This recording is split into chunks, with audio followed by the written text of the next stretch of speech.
In today's episode of Today in World War II, January 20th, Churchill gives some mixed messages to Finland and Hitler. Franklin Roosevelt wins another term, a third term. One of the most evil conferences in the world takes place in a Berlin suburb. A Tiffy ace scores his first victory of the war. A surprise German air raid over London kills 39 people. The Soviets capture Novgorod on the Eastern Front. The Americans liberate Luxembourg, but as seems to be the case nowadays, they find more executed civilians. And finally, the Hungarians are forced to sign an armistice with the Soviet Union, and boy, does it contain a huge IOU. Let's get started. Okay, so today, um, on January 20th, 1940, Winston Churchill, who was not yet prime minister, but he spoke in parliament and he strongly criticized the Soviet Union for its unwarranted, unprovoked, illegal invasion of Finland. And while it seems like this is a very neutral, it's obviously most Western nations condemn the Soviet Union. You would think that there'd be no controversy there. Well, it was interesting because he was criticized by all sides. Number one, the ruling party, the prime minister and his cabinet, they criticized him because they felt like he was quote unquote politicizing um, the situation. I don't know how criticizing a war, aggressor can be considered politicizing, but as we were seeing here with the situation in Ukraine, that BS happens all the time as well. Finland, poor Finland, thought that this meant there was going to be finally some aid coming from the Western allies. As we know, that didn't happen. And it had the exact opposite effect on Hitler. He interpreted this as a hint that the British were going to come in big into Scandinavia. And the last thing he wanted was any interruptions to the shipments from Sweden through Norway of his iron ore, which he desperately needed for his steel factories to make U-boats, ships, tanks, and so on and so forth. So he put his invasion plans of Norway on the front burner. So not really sure if that speech did what Churchill wanted, let's put it that way. But there's no ambiguity here. I know what I want, and I know what you want. And I want you to subscribe to my channel and click the bell that states that, you know, you'll get notified whenever I drop a new video. Think of it as becoming a member of a really cool club. Now you're with the World War II club and you're going to get these updates every day and you're going to expand your knowledge. It's cool, right? Who wouldn't want to be involved in that? Thank you. On today's date, January 20th, 1941, FDR was inaugurated for his third term as President of the United States. That was highly unusual. It continues to be unusual in our country that we have a president that serves more than two terms. I have mixed feelings about this because I think Roosevelt was absolutely necessary, for the free world because he was not an isolationist.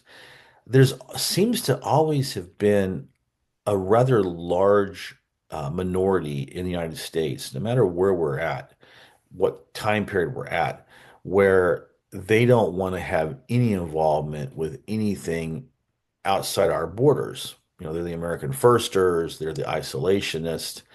And I would say at this point in time is probably like 40 something, 45% of the population did not want to be involved in the war. Now, it's interesting because there was also polls that showed that a majority wanted us to aid the Western allies. They want us to aid. Well, I guess only the UK and Australia were the only ones left, but they wanted them to to aid them, but not get our boys involved in the war.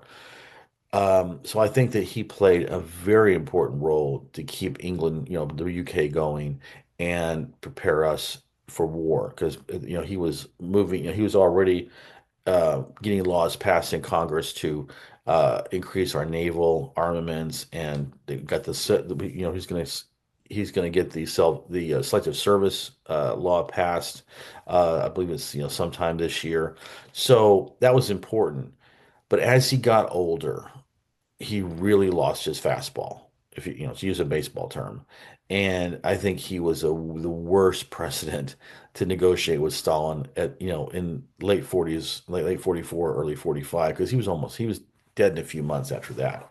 So I think from that point of view, he really was the wrong man for the job. But how do you do this? It's a 4-year term, right?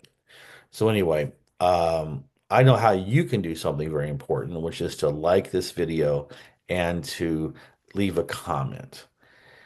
There's this evil witch of the West, and her name is the YouTube algorithm. But we have to bring her sacrifice. We have to make her happy.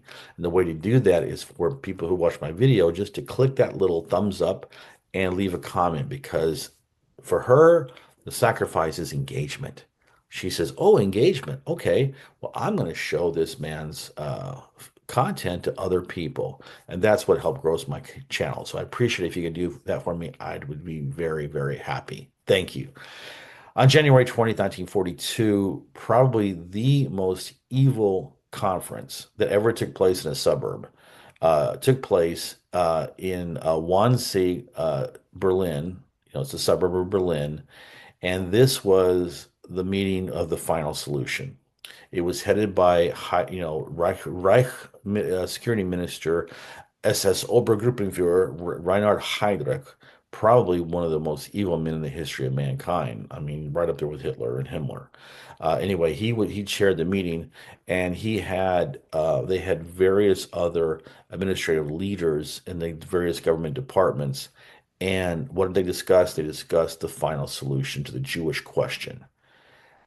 At this time, there was still debate about whether they could exile the Jews. So there was some thought they could be moved to Madagascar island off of Africa.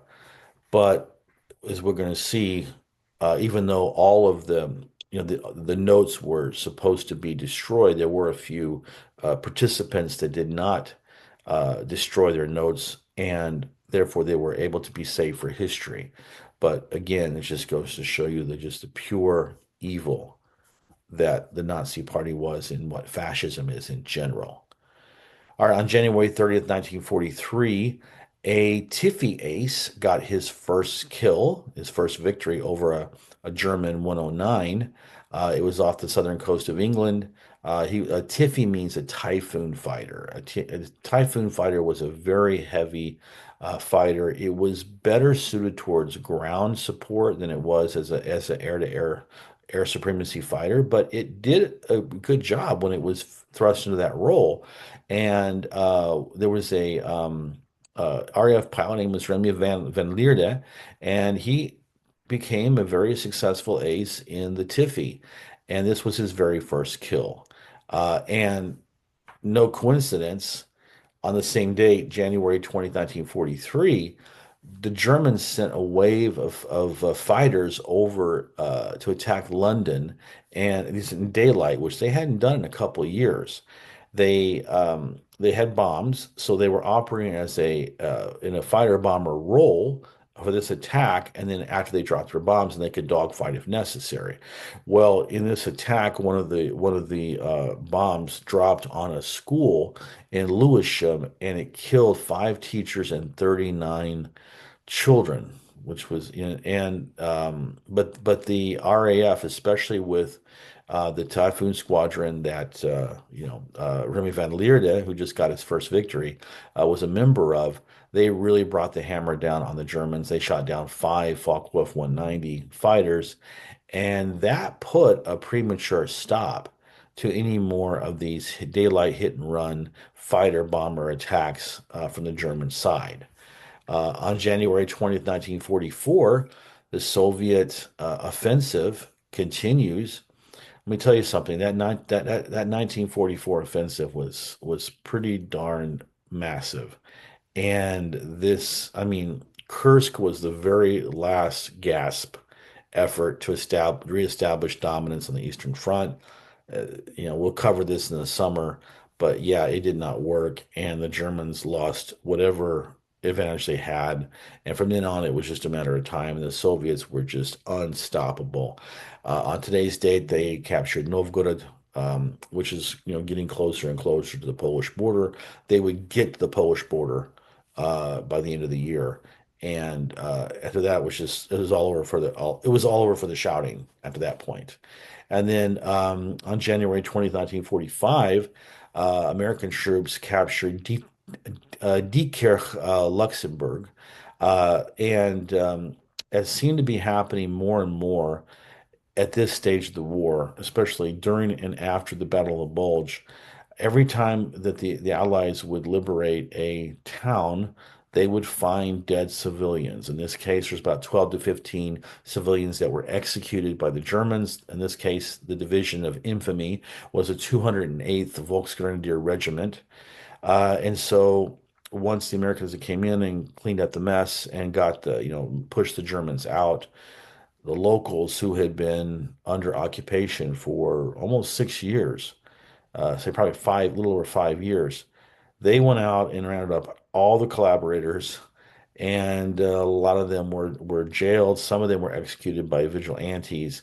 This happened all the time when formerly occupied territory was liberated by the Allies, and hard to say, hard to blame them. When you go, I always feel like you can't walk in a man's shoes. I mean, you can't judge a man until you walk a mile in his shoes, and I'm not sure that we would have acted any differently if our cities had been occupied and all the atrocities that had happened during that period of time, and we'd seen all these traitors that sucked up to the Nazis, and our fellow citizens were killed and tortured because of them. That we would have done something similar. And finally, on January 20th, 1945, the Hungarian government, the ones that sucked up to Hitler, participated. They had Hungarian divisions that fought in the Eastern Front. They had aces that fought in the Luftwaffe. Well, when the going got tough and they realized that their German savior was not going to save them from the Soviet horde, then there was an overthrow of the Hungarian government, and a provisional government came into place, and they immediately sued for peace, and they were negotiating an armistice with the Soviet Union. The Soviet Union said, "Sure, yeah, we got a problem. Yeah, let's definitely, we want peace. We want to work with you." And then what did they do? They slapped them with a bill for $300 million for reparations. It just goes to show you, I don't, it's not my grandfather's saying, but he stole it from somebody else. But you can't ride two horses with one butt. And Hungary walked that tightrope for the entire war, and this is what got them. It got them Soviet occupation and $300 million worth of reparations. So, good job, Hungary. Well, good job to you guys for staying on this video. I appreciate it, and I will get you another video tomorrow, I promise.